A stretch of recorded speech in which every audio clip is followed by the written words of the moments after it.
Esse vídeo será sobre uma breve história da filosofia do direito. Irei abordar aqui o período antigo, medieval, moderno e contemporâneo.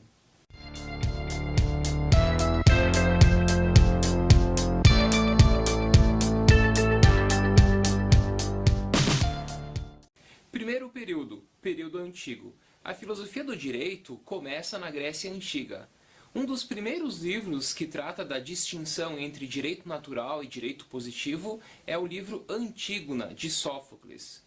Os sofistas, no século V a.C., distinguiam physis, natureza, de nomos, lei, e identificavam o direito com nomos, com a lei. Platão e Aristóteles acabaram conciliando nomos e physis, por meio da justiça.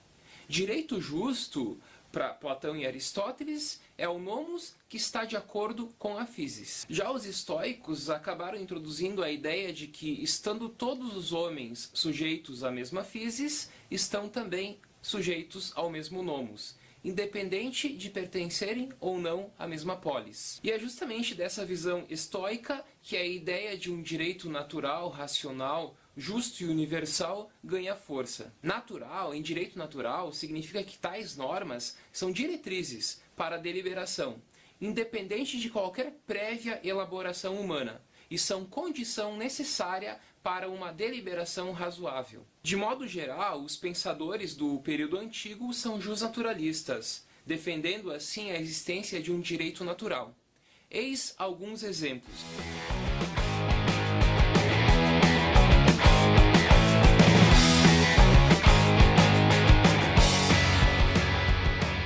Segundo período, período medieval.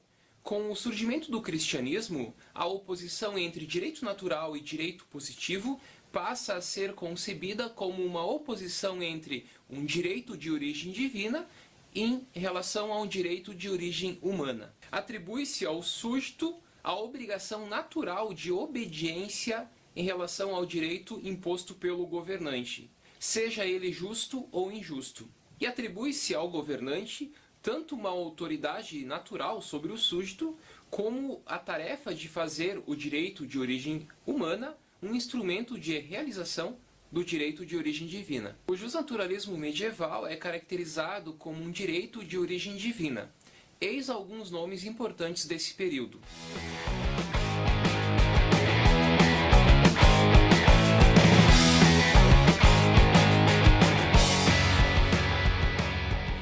Terceiro período, período moderno. Com o advento do Estado moderno e a separação entre Estado e Igreja, busca-se agora uma fundamentação laica para o direito. Uma das principais teorias modernas é o contratualismo, que defende que tanto o direito como o Estado se fundamentam a partir de um contrato social.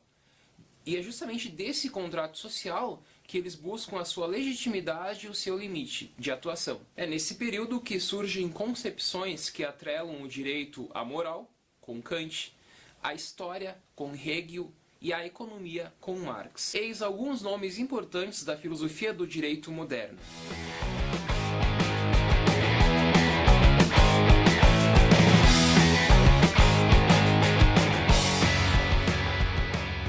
Por fim, o quarto e último momento, o período contemporâneo, nos mostra que a filosofia do direito passa a ser concebida como um debate em torno do justpositivismo. O seu momento clássico surge com as publicações das seguintes obras: Teoria Pura do Direito, de Kelsen, e O Conceito de Direito, de Hart. Tanto Kelsen como Hart entendem o direito como um conjunto de normas emanadas do Estado e garantidas mediante coação.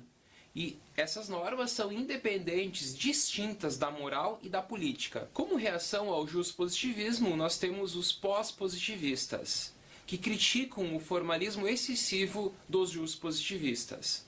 Segundo os pós-positivistas, se não vincularmos o direito com a moral, acabamos justificando, por exemplo, o direito nazista. Então, desta forma, o direito não pode ser atrelado, segundo o pós-positivismo, com uma concepção de um direito injusto. Para o justpositivista, a moral é distinta, é independente do direito. Direito não tem relação com moral, com justiça. Já para o pós-positivista, o direito tem sim relação com a justiça e com a moral. Entre as diversas teorias que servem como uma reação ao juspositivismo, podemos destacar o realismo jurídico, o neoconstitucionalismo, os estudos jurídicos críticos e também as teorias da justiça contemporânea. O realismo jurídico, por exemplo, chamará atenção para a subjetividade das decisões e a necessidade de levar em conta as repercussões sociais. Já o neoconstitucionalismo chamará atenção para a questão dos princípios jurídicos e levará em conta aqui o debate acerca da argumentação e da interpretação do direito. As teorias da justiça contemporânea, elas se dão a partir de uma controvérsia, de um debate entre liberais e comunitaristas, acerca do justo, do direito e do Estado. Esse debate surge em 1971 com a obra Uma Teoria da Justiça de John Rawls. E por fim, os estudos jurídicos críticos chamarão atenção para o nexo entre direito, política e história, além de fazer, claro, uma crítica ao direito e à política. Eis alguns nomes da filosofia do direito no período contemporâneo.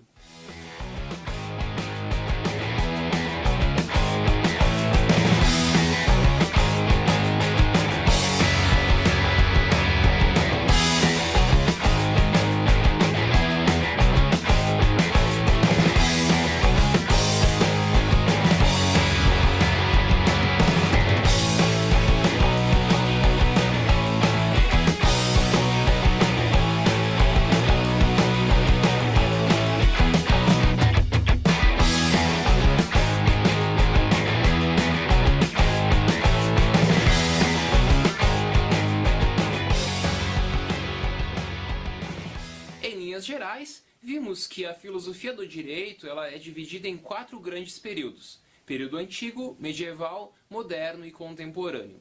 De modo geral, no período antigo temos a teoria do justnaturalismo, que defende a existência de um direito natural além de um direito positivo. No período medieval também vigora a teoria do justnaturalismo. A grande diferença do período antigo e medieval é que a fundamentação dos direitos naturais do período antigo se dão a partir do cosmo, e no período medieval se dá a partir de Deus, de um direito de origem divina. Já o período moderno é um período da laicização do direito. É uma separação, portanto, entre Estado, direito e Igreja. Desta forma, vigoram algumas teorias também dentro do escopo do justnaturalismo. As principais teorias desse período são as teorias contratualistas. Mas já no final da Idade Moderna, com o filósofo Hegel, nós temos algumas duras críticas ao justnaturalismo contratualista. Hegel, portanto, critica tanto a ideia de um justnaturalismo como a ideia de um contratualismo. No período contemporâneo, no século XIX, nós temos o surgimento do justpositivismo. Até esse período, vigoravam apenas teorias justnaturalistas e algumas críticas sobre essas teorias justnaturalistas. No século XIX, nós temos então o surgimento do justpositivismo na França, com a escola da exegese, na Inglaterra, com a escola da jurisprudência analítica, e na Alemanha, com a escola histórica do direito. Porém, é somente no século XX que o justpositivismo atinge o seu auge, com as obras de Kelsen e Hart. Logo após as obras de Kelsen e Hart, nós temos as teorias chamadas pós-positivistas. São teorias que tentam superar os problemas gerados pelo justpositivismo. Entre elas, ganha destaque a teoria do neoconstitucionalismo, que acaba retomando a importância dos princípios para o debate do direito. Além de regras jurídicas, nós temos também princípios. Um dos grandes defensores dessa teoria é Dworkin e Alexis. Mas não é apenas a teoria do neoconstitucionalismo que vigora na filosofia jurídica do século XX. Há outras e diversas teorias nesse período, que são importantes. Finalizo esse vídeo com uma citação de Crowell. Diz ele: "O direito ajuda a manter a filosofia com os pés no chão, calcada em problemas da realidade social. Por outro lado, a filosofia ajuda a manter o olhar do direito calcada em valores humanos fundamentais." Finalizo mais esse vídeo, espero que tenham gostado e até o próximo.